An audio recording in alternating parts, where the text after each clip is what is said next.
Perkenalkan, saya Filistia sebagai ketua. Saya Yuniki Kisyara Jowane. Saya Feliciata. Saya Bunga Cinta Tanayasi. Dan saya Karen Hapolati.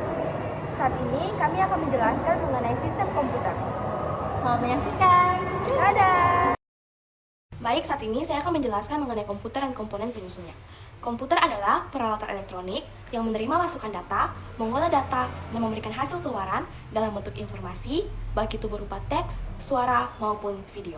Dapat kita lihat pada gambar yang dimana data yang berupa teks, suara, klik, sentuhan, atau lainnya dimasukkan dari peranti masukan yang akan diproses oleh Central Processing Unit atau disebut juga CPU untuk menghasilkan output berupa tampilan informasi, sinyal reaksi, dan lain-lain, dan akan dipresentasikan melalui peranti keluaran. Selanjutnya, saya akan menjelaskan mengenai sistem komputer. Sistem komputer terdiri atas beberapa bagian, yaitu yang pertama, perangkat keras, atau disebut juga hardware, kedua, perangkat lunak, atau disebut juga software, dan yang ketiga yaitu pengguna. Selanjutnya, saya akan menjelaskan mengenai perangkat keras atau disebut juga hardware. Perangkat keras komputer adalah komponen fisik pada komputer yang dapat disentuh, dilihat, atau dipindahkan. Contoh perangkat keras ialah mouse, hard disk, prosesor, RAM, printer, scanner, dan lain sebagainya. Yang kedua yaitu perangkat lunak atau disebut juga software. Perangkat lunak adalah kode-kode program yang dibuat menggunakan bahasa pemrograman. Perangkat lunak komputer tidak terlihat secara fisik, tetapi berfungsi dan dapat dioperasikan oleh pengguna melalui antarmuka yang disediakan.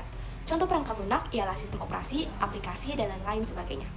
Selanjutnya yang ketiga yaitu pengguna. Pengguna adalah orang yang menggunakan atau mengoperasikan komputer. Selanjutnya saya akan menjelaskan jenis-jenis komputer. Berdasarkan ukurannya, komputer dibagi menjadi 6 jenis. Yang pertama, komputer mikro. Komputer mikro merupakan komputer yang memiliki ukuran paling kecil jika dibandingkan dengan jenis komputer lainnya, dan menggunakan mikroprosesor sebagai CPU atau unit pemrosesan utama.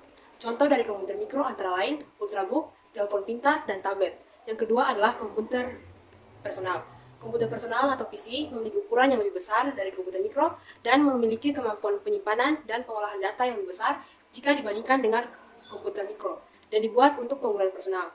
PC dapat berbentuk desktop PC, dirancang untuk ditaruh di meja atau dapat dijinjing dan dibawa-bawa seperti laptop.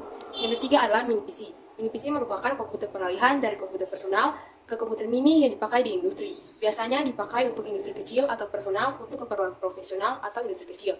Yang keempat adalah mini komputer. Komputer mini mempunyai ukuran yang lebih besar dan mempunyai kapasitas memori maupun pemroses yang lebih besar. Komputer mini dipakai menunjang kebutuhan pengolahan informasi perusahaan skala menengah. Saat ini, komputer mini jarang digunakan karena perusahaan lebih praktis untuk menyewa komputer di cloud yang memudahkan pemeliharaannya. Kelima adalah komputer mainframe. Memiliki ukuran yang lebih besar jika dibandingkan dengan komputer dan biasanya digunakan oleh perusahaan-perusahaan besar sebagai server. Yang terakhir ialah superkomputer. Superkomputer memiliki ukuran yang paling besar jika dibandingkan dengan komputer lainnya, dan memiliki kapasitas pengolahan data dan kinerja yang paling kuat. Superkomputer memiliki kemampuan untuk melakukan triliunan perintah yang dapat dihitung dalam flops atau floating point operation per second. Sama seperti mini komputer dan mainframe, penggunaan superkomputer ialah organisasi besar, misalnya NASA yang menggunakan dalam meluncurkan dan mengendalikan pesawat dan roket. Baik, selanjutnya saya akan menjelaskan tentang interaksi manusia dan komputer. Sebuah sistem komputasi terdiri atas dua perangkat, yaitu perangkat keras dan perangkat lunak yang saling berinteraksi. Interaksi antar muka seringkali digunakan untuk menghubungkan perangkat satu dengan perangkat yang lainnya, mulai dari perangkat masukan dan keluaran yang dikendalikan oleh sistem operasi, dan kemudian dapat ditambahkan berbagai aplikasi yang dapat dipakai oleh pengguna. Berikut ini adalah jenis interaksi yang dapat dilakukan oleh pengguna dengan sistem komputer. Yang pertama adalah berbasis GUI. Yang kedua adalah antarmuka berbasis perintah atau Command Line Interface yang disingkat menjadi CLI. Yang ketiga adalah melalui suara atau audio. Yang keempat adalah melalui gambar atau video. Dan terakhir atau yang kelima yaitu melalui berbagai piranti masukan lainnya. Selanjutnya, kolaborasi dalam sistem komputer. Dari semua uraian yang sudah saya jelaskan sebelumnya, terlihat bahwa di dalam sistem komputer terjadi interaksi dan kolaborasi. Perangkat keras berkolaborasi dengan perangkat lunak aplikasi atau piranti lain melalui sistem operasi. Kolaborasi itu menghasilkan sebuah sistem komputasi yang akan bermanfaat bagi pengguna. Ini dapat dijumpai dalam kehidupan sehari-hari seperti software yang digunakan di sebuah toko, warnet, kantor, rumah sakit, dan sebagainya. Berikut ini adalah beberapa peran dari sistem operasi. Yang pertama sebagai kernel, yang kedua sebagai guardian, yang ketiga sebagai optimizer, dan yang terakhir sebagai koordinator. Sistem operasi adalah perangkat lunak, sistem yang mengelola perangkat keras komputer, sumber daya perangkat lunak, dan menyediakan layanan umum untuk program komputer. Sistem operasi berfungsi untuk mengendalikan, mengontrol, atau memberikan koneksi antar perangkat keras komputer. Contoh dari sistem operasi ialah Microsoft Windows, Android, iOS, dan sebagainya. Baik, selanjutnya saya akan menjelaskan tentang multitasking. Multitasking yaitu mengerjakan beberapa pekerjaan sekaligus, seperti belajar sambil mendengarkan musik. Namun, arti multitasking yang sebenarnya yakni melakukan lebih dari satu pekerjaan secara bergantian. Salah satu fungsi sistem operasi komputer ialah menangani multitasking. Namun, berbeda dengan multitasking manusia, karena komputer hanya mempunyai satu prosesor, dan prosesor itu yang menjalankan programnya secara bergantian. Round robin merupakan algoritma multitasking pada sistem komputer. Round robin digunakan oleh penjadwal proses atau process scheduler dalam sebuah sistem operasi. Pada algoritma round robin ditentukan suatu slot waktu atau time slice yang akan dialokasi ke setiap proses dalam porsi yang sama dan dalam urutan melingkar atau berputar, menangani semua proses tanpa prioritas atau secara bergantian sesuai dengan waktu yang telah ditentukan. Selanjutnya ada dua pendekatan algoritma untuk menyelesaikan round robin scheduler algoritma. Yang pertama, selama periode satu slot, waktu kuantum, jika ada job selesai, hapus dari antrian, ambil berikutnya, atau dengan kata lain, jika ada waktu sisa, langsung kerja yang lain. Algoritma kedua, yaitu selama satu periode kuantum, jika ada job selesai, hapus dari antrian, tunggu sampai waktu kuantum habis, baru melanjut ke job selanjutnya. Baik, selanjutnya saya akan menyampaikan cara komputer bekerja, yakni menerima masukan dari piranti, masukan, dan menghasilkan keluaran melalui port. Komponen pada pemrosesan sendiri terdiri dari prosesor atau CPU yang berupa chip, ROM, RAM, hard drive, CD-ROM, dan floppy drive.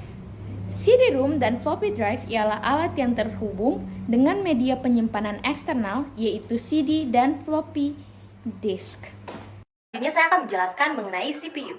Jadi CPU atau Central Processing Unit adalah sebuah sirkuit elektronik yang sangat kompleks yang bertugas mengeksekusi instruksi yang disimpan sebagai program. CPU terdiri atas dua bagian yaitu CU atau Control Unit dan ALU atau Arithmetic or Logic Unit. Cara CPU menjalankan instruksi program yang pertama yaitu unit kontrol mengambil atau mendapat instruksi dari memori. Kemudian yang kedua yaitu unit kontrol menerjemahkan instruksi atau memutuskan apa artinya dan memerintahkan agar data yang diperlukan dipindahkan dari memori ke ALU atau unit aritmatika atau logika. Dua langkah pertama ini bersama-sama disebut waktu instruksi atau waktu L. Yang ketiga yaitu unit aritmatika atau logika menjalankan instruksi aritmatika atau logika. Artinya, ALU diberikan kendali dan melakukan operasi aktual pada data. Dan yang keempat yaitu unit aritmatika atau logika menyimpan hasil operasi ini dalam memori atau register. Langkah 3 dan 4 bersama-sama disebut waktu eksekusi atau waktu E. Unit kontrol selanjutnya memerintahkan memori untuk mengirimkan hasilnya ke perangkat keluaran atau perangkat penyimpanan sekunder. Kombinasi waktu I dan E disebut siklus mesin. Selanjutnya saya akan menjelaskan mengenai mesin konseptual. Jadi program komputer terdiri atas sekumpulan instruksi. Nah, instruksi yang dijalankan oleh mesin harus dikenali oleh CPU yang disebut bahasa mesin. Komputer akan menjalankan atau mengeksekusi perhitungan dengan langkah yang disebut fetch execute cycle atau siklus ambil dan jalankan.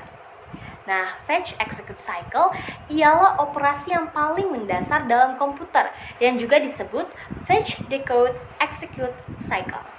Selama fetch execute cycle, mesin komputer akan mengambil instruksi dari memori dan menjalankan instruksi tersebut sesuai dengan jenis instruksinya. Gambar di sebelah ini menunjukkan lebih detail mengenai bagian-bagian dari CPU. Nah, yang pertama, CU atau Control Unit akan mengambil instruksi atau fetch. Yang kedua, CU akan menerjemahkan instruksi tersebut harus melakukan apa, misalnya menyimpan data, menghitung, atau lainnya. Kita harus mengingat bahwa komputer hanya dapat melakukan perhitungan dan menyimpan ataupun mengambil atau mengirimkan data ke input ataupun output device. Yang ketiga, ALU akan mengambil data yang diperlukan untuk menjalankan instruksi dan data yang sedang diproses disimpan dalam register. Dan yang keempat, ALU akan menjalankan instruksi. Berikut ini gambar memori dan register dari sebuah mesin ciptaan Mr. Algo tersebut.